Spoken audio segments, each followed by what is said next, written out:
Bien, bienvenidos. Mi nombre es Brandon Mitimilla, soy estudiante de la Escuela Politécnica Nacional y el día de hoy vamos a resolver el ejercicio de la guía de álgebra lineal. El ejercicio estipula lo siguiente. En el espacio vectorial de las matrices 2 por 2, con la suma y el producto usual en los reales, nos pide que consideremos el conjunto, que es W, que lo obtenemos a continuación. Nos dice que determinemos si W es un subespacio vectorial del espacio de las matrices de 2 por 2, con la suma y el producto usual en el campo de los reales. Listo. Entonces, lo primero que tenemos que saber es que es un subespacio vectorial. Y sea con la suma, con el producto y el campo de los escalares del espacio vectorial, W es un subconjunto no vacío de E. Se dice que W es un subespacio vectorial del espacio vectorial E. Si W cumple con la suma y con el producto que pertenece al subespacio vectorial, con el campo K de los escalares. Entonces, si cumple estas propiedades, es un espacio vectorial. Listo, pero para que sea un espacio vectorial también tiene que cumplir con ciertos requisitos. Y estos requisitos son los que tenemos aquí a continuación. Estos requisitos son los siguientes. Que U y B pertenezcan a W. Estos serían vectores.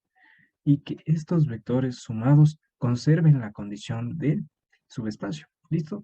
Entonces, a esto se le conoce como conservar la suma. Listo. Ahora, también se nos pide que conservemos el producto, que básicamente es igual que al multiplicar un escalar por un vector del subespacio, se conserve la condición del subespacio. Entonces, como tenemos, a continuación tenemos que alfa, que pertenece al campo de los escalares, y U, que pertenece a W, al momento de hacer el producto entre estos, tiene que pertenecer al subespacio W. Entonces, estaría muy claro.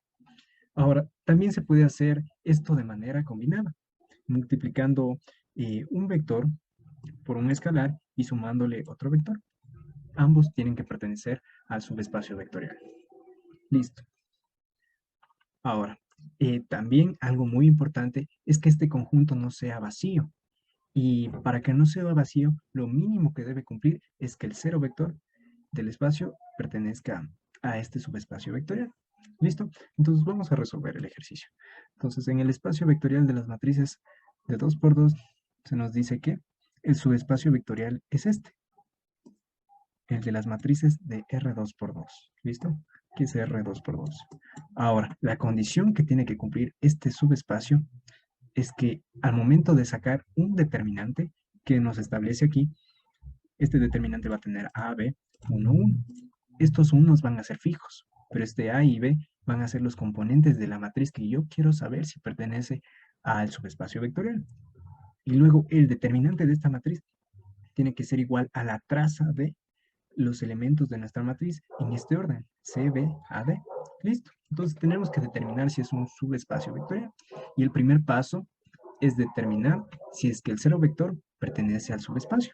Listo. Se tiene que W es un subespacio vectorial de R2. Para mostrarlo utilizaremos el teorema 6, que lo vimos anteriormente. El cero vector sería esta matriz, que sería nula. ¿Listo? Y vamos a preguntarnos si vamos a averiguar si pertenece a W.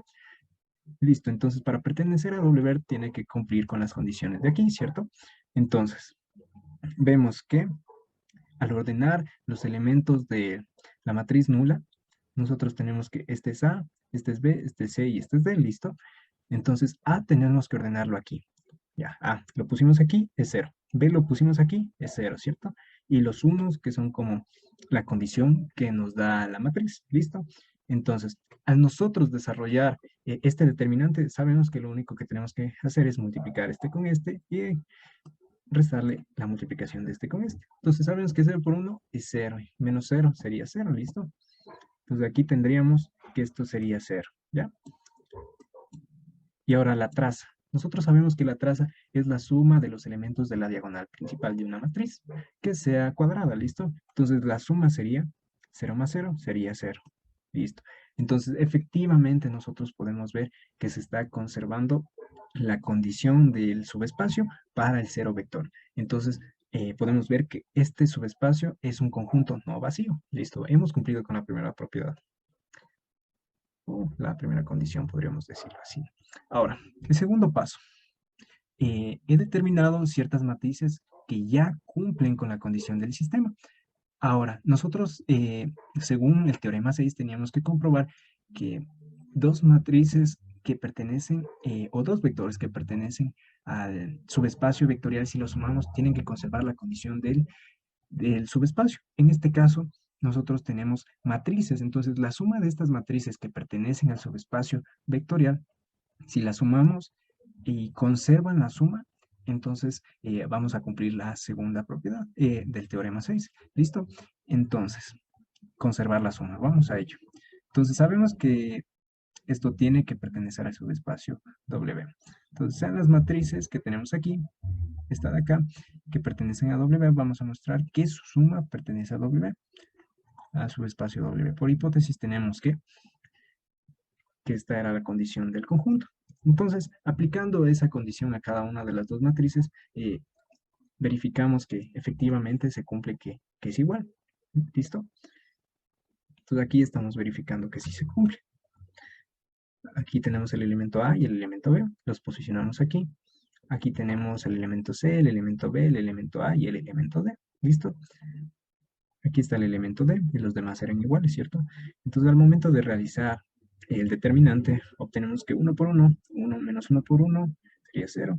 Y los elementos de la diagonal principal serían 1 menos 1 y con esto nos daría 0. Listo. En el caso de acá sería lo mismo. Listo. Pasamos a la siguiente parte. Entonces, así podemos notar que la suma de estas matrices nos dan esta matriz. 3, 3, 3 y menos 3. Listo. Ahora, lo que tenemos que comprobar es que la suma de estas dos, tanto con la condición del conjunto, sean iguales. Entonces, mira, aquí tenemos el determinante de la primera matriz con la condición que teníamos. Aquí teníamos el determinante de la segunda matriz. Aquí tenemos la traza de la primera matriz, la traza de la segunda matriz con su condición. Y al resolverlo, podemos ver que igualmente se sigue cumpliendo la condición. Entonces, lo que podemos ver es que la suma de estos elementos que pertenecen al subespacio nos sigue cumpliendo la condición del conjunto. Lo que implica que la suma de estas dos matrices siguen perteneciendo a W, se conserva la suma. Listo. Ahora por último, nosotros tenemos un escalar que pertenece a los reales, al campo K, por así decirlo, de nuestro subespacio. Y tenemos la matriz que vimos anteriormente que sí conservaba la condición del subespacio, que era 1, 1, menos 1, que pertenece a W. Ahora vamos a mostrar que alfa por esta matriz también sigue perteneciendo a W. Entonces, por hipótesis tenemos que esta era la condición del conjunto, ¿cierto? Además, notemos que si nosotros multiplicamos alfa por la matriz, obtenemos la siguiente matriz, que es, en este caso sería alfa, alfa y menos alfa. ¿Listo? Luego de esto, nosotros al aplicar la condición del conjunto y posicionando los elementos como lo dice la condición, obtenemos lo siguiente. Alfa 1, el determinante de esto. Y la traza de alfa, alfa, alfa y menos alfa, ¿cierto? Ahora, al momento de realizar el determinante, sabemos que es la multiplicación de este con este de aquí. ¿Listo? Entonces alfa por 1, alfa.